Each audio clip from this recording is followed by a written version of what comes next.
പാകിസ്ഥാൻ ഇനി ലോകത്ത് തന്നെ ഉണ്ടാവില്ല, അല്ലെങ്കിൽ ഭൂപടത്തിൽ നിന്ന് തുടച്ചു നീക്കപ്പെടുമെന്ന് പറയുന്നത് കരസേനാ മേധാവി ഉപേന്ദ്ര ദ്വിവേദിയാണ്.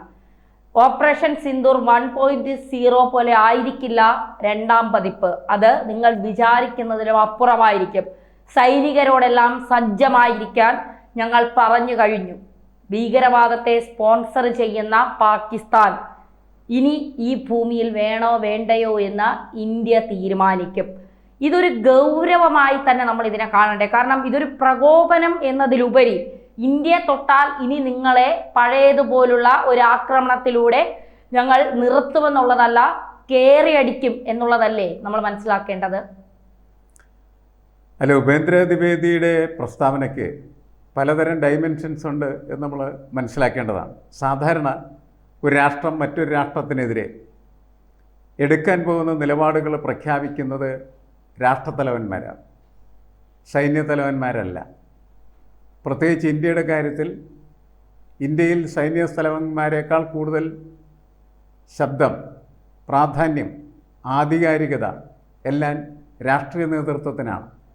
പാകിസ്ഥാന് പക്ഷേ അങ്ങനെയല്ല. പാകിസ്ഥാൻ പട്ടാള ഭരണകൂടമാണ്. അതുകൊണ്ട് അവിടുത്തെ പട്ടാള ഭരണ മേധാവികൾ പലപ്പോഴും ഇത്തരത്തിലുള്ള പ്രസ്താവനകളൊക്കെ നടത്തും.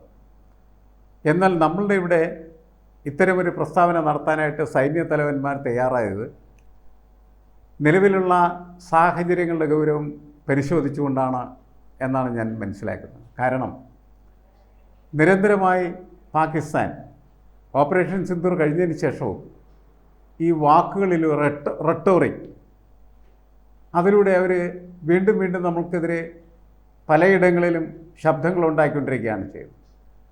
അവർക്കൊന്നും നമുക്കെതിരെ ചെയ്യാനായിട്ട് കഴിയില്ല എന്ന് നമുക്കും അറിയാം, അവർക്കും അറിയാം. രണ്ട് രാഷ്ട്രങ്ങൾക്കും പൊതുവെ രണ്ട് രാഷ്ട്രങ്ങളുടെ യാഥാർത്ഥ്യം എന്താണ് എന്ന തിരിച്ചറിവുണ്ട്.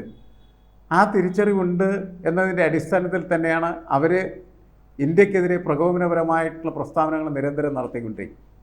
അതുകൊണ്ട് ഇന്ത്യ തീരുമാനിച്ചു ആ പ്രകോപനപരമായിട്ടുള്ള പ്രസ്താവനകൾക്ക് മറുപടി നൽകാനായിട്ട് ഇന്ത്യയുടെ സൈന്യ തലവന്മാർ തന്നെ ഇരിക്കട്ടെ എന്ന്. അങ്ങനെയാണ് ഇപ്പോൾ ഇവിടെ ഇത്തരത്തിലൊരു പ്രസ്താവന നടത്താൻ നമ്മുടെ സൈന്യ തലവന് അനുമതി നൽകിയതെന്നാണ് ഞാൻ മനസ്സിലാക്കുന്നത്. അതിൻ്റെ അർത്ഥം ഒന്ന് തന്നെയാണ്. ഭീകരപ്രവർത്തനം, പ്രത്യേകിച്ച് സർക്കാർ സ്പോൺസേഡ് ആയിട്ടുള്ള ഭീകരപ്രവർത്തനവുമായിട്ട് പാകിസ്ഥാൻ മുന്നോട്ട് പോയാൽ പാകിസ്ഥാനെ അടിച്ചു തകർത്ത് തരിപ്പണമാക്കും എന്ന് അവരെ ബോധ്യപ്പെടുത്തുക എന്നുള്ളതാണ്. പാകിസ്ഥാനെ മനസ്സിലാവും. കാരണം എന്ന് വെച്ചാൽ ഓപ്പറേഷൻ സിന്ദൂറിൻ്റെ കാലത്ത് പാകിസ്ഥാനിലെ ഏതാണ്ട് എല്ലാ ഭീകര താവളങ്ങളും തകർക്കാനായിട്ട് ഇന്ത്യക്ക് കഴിഞ്ഞിരുന്നു എന്നുള്ളതാണ്. അവരുടെ ഭീകര നേതാവിനെ പോലും തകർക്കാനായിട്ട് അന്ന് കഴിഞ്ഞിരുന്നു. അത്ര കൃത്യമായി പ്രയോഗിക്കാൻ കഴിയുന്ന ആയുധങ്ങളുടെ ഒരു ശേഖരം നമുക്കുണ്ട്. നമുക്ക് കൈകാര്യം ചെയ്യാൻ കൃത്യമായിട്ട് ട്രെയിൻഡ് ആയിട്ടുള്ള സംവിധാനമുണ്ട്, എല്ലാം ഉണ്ട്. ഇത് അവരെ അന്ന് നമുക്ക് ബോധ്യപ്പെടുത്താൻ കഴിഞ്ഞു. പിന്നീട് വീണ്ടും ഇങ്ങനെ സംഭാഷണങ്ങൾ നടന്നുകൊണ്ടിരിക്കുന്നതെന്ന് മാത്രമേ ഉള്ളൂ. എന്തായാലും പാകിസ്ഥാൻ നമുക്കെതിരെ നീങ്ങിയാൽ, വീണ്ടും ഭീകരപ്രവർത്തനം നടത്താനായിട്ട് തീരുമാനിച്ചാൽ പാകിസ്ഥാനെ അതിശക്തമായിട്ട് ആക്രമിക്കാനായിട്ടുള്ള സാധ്യതയുടെ ഒരു ലൈസൻസ് നമ്മൾ വാങ്ങിയെടുക്കുകയാണ് ചെയ്തത്. അതുകൊണ്ടാണ് ഈ പ്രസ്താവന നിരന്തരമായിട്ട് നടത്തിക്കൊണ്ടിരിക്കുന്നു. പിന്നീട് അവരതിനെ ചെയ്താൽ അവർക്ക് അതേ നാണയത്തിൽ തിരിച്ചടി നൽകാനായിട്ട് കഴിയും എന്നുള്ളതാണ്. പക്ഷെ ഇവിടെ രണ്ട് കാര്യങ്ങൾ നമ്മൾ ഗൗരവത്തോടെ ചിന്തിക്കണ്ടേ. ഒന്ന്, ഇന്ത്യയിൽ ഒരു ഭീകരാക്രമണം 2008 നടന്നു. ഇന്ത്യയെ തന്നെ ഞെട്ടിപ്പിച്ച ഒരു വലിയ 26/11 എന്ന് പറഞ്ഞാൽ ഇന്ത്യ ഒരിക്കലും മറക്കാത്തൊരു ദിനമാണ്. 166 ജീവനുകളാണ് അന്ന് പോയത്. അന്ന് ഈ പാകിസ്ഥാനെതിരെ ഒരു ചെറുവിരൽ അനക്കാൻ നമുക്ക് കഴിഞ്ഞിട്ടില്ല. അന്ന് നമ്മൾ പാകിസ്ഥാൻ്റെ അമേരിക്കയുടെ മുന്നിൽ നട്ടെല്ല് വളയ്ക്കുന്ന ഒരു രാജ്യമായിരുന്നു. ഇന്ന് ഇന്ത്യയുടെ തന്നെ കരസേനാ മേധാവി പറയുകയാണ്, ഇനി ഒരിക്കൽ കൂടി പാകിസ്ഥാൻ ഇന്ത്യക്ക് മേൽ ഒരു ഭീകരരെ അയച്ചാൽ, ഒരാളെ അയച്ചാൽ പിന്നെ പാകിസ്ഥാൻ നിങ്ങളുടെ രാജ്യത്തെ നിങ്ങൾ അങ്ങ് മറന്നേക്കണം, പിന്നെ ആ രാജ്യം ഭൂപടത്തിൽ ഉണ്ടാകില്ല എന്ന് കൃത്യമായി അവർക്ക് മുന്നറിയിപ്പ് നൽകുകയാണ്. ഈ രണ്ട് സർക്കാരുകളെ നമ്മൾ എങ്ങനെയാണ് കാണേണ്ടത്? ഒന്ന് രാജ്യത്തിന് വേണ്ടി നിൽക്കുന്ന സർക്കാർ, മറ്റൊന്ന് രാജ്യദ്രോഹികളെ വെറുതെ വിടുന്ന സർക്കാർ, അല്ലെങ്കിൽ രാജ്യത്തെ ഇല്ലായ്മ ചെയ്യാൻ ശ്രമിക്കുന്ന ഒരു സർക്കാരായിരുന്നത്. എങ്ങനെയാണ് നമ്മൾ ഇതിനെ കാണേണ്ടത്? കഴിഞ്ഞ ദിവസത്തെ ചിദംബര സ്മരണയിൽ നിന്നാണ് നമ്മൾ എന്ത് തിരിച്ചറിഞ്ഞത്? ഇന്ത്യ ബോംബെ ഭീകരാക്രമണത്തിന് ശേഷം അമേരിക്കയുടെ നിർദ്ദേശമനുസരിച്ച്, അല്ലെ അമേരിക്കയുടെ ഭീഷണിക്ക് വിധേയമായി പാകിസ്ഥാനെതിരെ അക്രമം നടത്താതിരുന്നത് എന്നാണ് അന്നത്തെ ആഭ്യന്തരമന്ത്രി ഏറ്റെടുത്ത ചിദംബരം പറഞ്ഞത്. ആ ചിദംബരം സ്മരണ എനിക്കൊന്ന് കോൺഗ്രസിനെ അതിശക്തമായിട്ട് പ്രതിരോധത്തിലാക്കിയ ഒരു സംഭവമായിരുന്നു. കാരണം രാഷ്ട്രത്തെ ആക്രമിച്ചാൽ അക്രമികളെ തിരിച്ചടിക്കാതിരിക്കുന്ന ഒരു സർക്കാരായിരുന്നു അന്ന് മൻമോഹൻ സിംഗിൻ്റെ സർക്കാരെന്നാണ് ചിദംബരം തന്നെ പ്രഖ്യാപിച്ചത്. അത് തീർച്ചയായിട്ടും അവർക്ക് വലിയ ക്ഷീണമുണ്ടാക്കിയ ഒരു പ്രസ്താവനയാണ് എന്നാണ് ഞാൻ മനസ്സിലാക്കുന്നത്. കാരണം അങ്ങനെയാണ് സംഭവിച്ചെങ്കിൽ തീർച്ചയായിട്ടും അത് മോശമായ കാര്യം തന്നെയാണല്ലോ. നമ്മുടെ രാഷ്ട്രത്തെ ആരെങ്കിലും ആക്രമിച്ചാൽ ആ ആക്രമിക്ക് എതിരെ ഒരു വിട്ടുവീഴ്ചയില്ലാത്തതായിട്ടുള്ള പോരാട്ടം നടത്തുമ്പോഴാണ് നമ്മുടെ വീറ്, നമ്മുടെ വാശി, നമ്മുടെ ശക്തി, നമ്മളുടെ ഐഡൻറ്റിറ്റി ഒക്കെ നമുക്ക് കൃത്യമായിട്ടുള്ള രീതിയിൽ ലോകത്തിൻ്റെ മുന്നിൽ പ്രസൻറ്റ് ചെയ്യാനായിട്ട് കഴിയും. ഇതങ്ങനെ പ്രസൻറ്റ് ചെയ്യാൻ പറ്റാതെ പോയ ഒരു സർക്കാർ എന്ന നിലയ്ക്ക് ഉള്ള ഒരു വിലാപമാണ് അവരുടെ ഭാഗത്ത് നമ്മൾ കേട്ടത്. എന്നാൽ അതുകൊണ്ട് തന്നെ ആയിരിക്കണം വീണ്ടും ഇപ്പോൾ ഇവിടെ സൈനിക മേധാവിയെ കൊണ്ട് തന്നെ പാകിസ്ഥാനെതിരെ പറയാനായിട്ട് ഇപ്പോഴത്തെ സർക്കാർ തയ്യാറായിരിക്കും. ഇപ്പോഴത്തെ സർക്കാരിനെ ദേശീയത എന്ന് പറയുന്നത് കുറച്ചും കൂടി തീവ്ര ദേശീയത ആയിട്ട് മാറ്റിയെടുക്കുന്ന സർക്കാർ കൂടിയാണ്. അതുകൊണ്ട് ഇന്ത്യ എന്ന് പറയുന്ന രാഷ്ട്രത്തെ ആരെങ്കിലും എന്തെങ്കിലും ചെയ്താൽ അതിനെ നമ്മൾ ശരിപ്പെടുത്തും എന്ന് പ്രഖ്യാപിക്കുകയും അതിനനുസരിച്ച് പ്രവർത്തിക്കുകയും ചെയ്യുന്നു എന്നുള്ളതാണ്. ഈ ഒരു വ്യത്യാസം വളരെ പ്രധാനപ്പെട്ടത് തന്നെയാണ്. അത് ഇന്ത്യയുടെ ഒരു പെട്രിയോട്ടിക് ഫീലിങ്ങിനെ കൂടുതൽ ഉപയോഗിച്ച് രാഷ്ട്രീയ അധികാരം നിലനിർത്തുന്നതിന് വേണ്ടിയുള്ള BJP സർക്കാരിൻ്റെ ഒരു തന്ത്രവും യഥാർത്ഥത്തിൽ അതിനകത്തുണ്ട്. അതിനൊരു സ്ട്രാറ്റജിക് മൂവായിട്ട് തന്നെയാണ് ഞാൻ അതിനെ കണക്കാക്കുന്നത്. ഈ കുറേ ആളുകൾ രാജ്യസ്നേഹം എന്ന് പറഞ്ഞ് വല്ലാതെ ഇന്ത്യ എന്ന് പറയുമ്പോൾ സ്വാഭാവികമായിട്ട് എനിക്ക് മാഷിനും ഒക്കെ ഉള്ളതാണ് രാജ്യസ്നേഹം എന്ന്. ഒരുപാട് പേർക്ക് അത്തരത്തിലുള്ള രാജ്യസ്നേഹമുണ്ട്. സ്വാഭാവികമായിട്ട് ഇത് പറയുമ്പോൾ നമുക്കൊക്കെ ഒരു വല്ലാത്ത രാജ്യസ്നേഹം ഉണ്ടായിരുന്നു. ഇപ്പം നമ്മൾ യുദ്ധത്തിന് സാധാരണക്കാരോട് ഇറങ്ങാൻ പറഞ്ഞാൽ ഒരുപാട് രാജ്യസ്നേഹികൾ ഒരുപക്ഷെ പാകിസ്ഥാനെതിരെ യുദ്ധം ചെയ്യാൻ ഇറങ്ങിയെന്ന് വരും. രാജ്യസ്നേഹികൾ ആയവർ, രാജ്യസ്നേഹം ഇല്ലാത്തവർ അല്ല പറയുന്നത്, രാജ്യസ്നേഹികളായവർ. ഇവിടെ ഒരു രാഷ്ട്രീയമുണ്ട്, മാഷ് പറയുന്നത് പോലെ രാഷ്ട്രീയമുണ്ട്. തീർച്ചയായിട്ടും ആ ഒരു രാഷ്ട്രീയം മുൻനിർത്തി തന്നെയായിരിക്കാം ഇത്തരത്തിൽ കാര്യങ്ങൾ കരസേനാ മേധാവിയിലൂടെ വരുന്നത്. പക്ഷേ ഇത് പാകിസ്ഥാനെ അവരെടുക്കുന്നത് നല്ല അർത്ഥത്തിലാവണം എന്നില്ലല്ലോ. ഇത്തരം വെല്ലുവിളികളെ പോലെ പാകിസ്ഥാൻ ഈ വാക്കുകളെ സ്വീകരിക്കാൻ ചിലപ്പോൾ കാരണമായേക്കില്ല. അത് കൂടുതൽ ദുരന്തത്തിലേക്ക് പോകാൻ സാധ്യതയുണ്ടോ? അല്ല, പാകിസ്ഥാന് അവർക്ക് അവരുടേതായിട്ടുള്ള പരിമിതികളെക്കുറിച്ച് ബോധ്യപ്പെട്ട ഒരു യുദ്ധമാണല്ലോ കഴിഞ്ഞു പോയത്.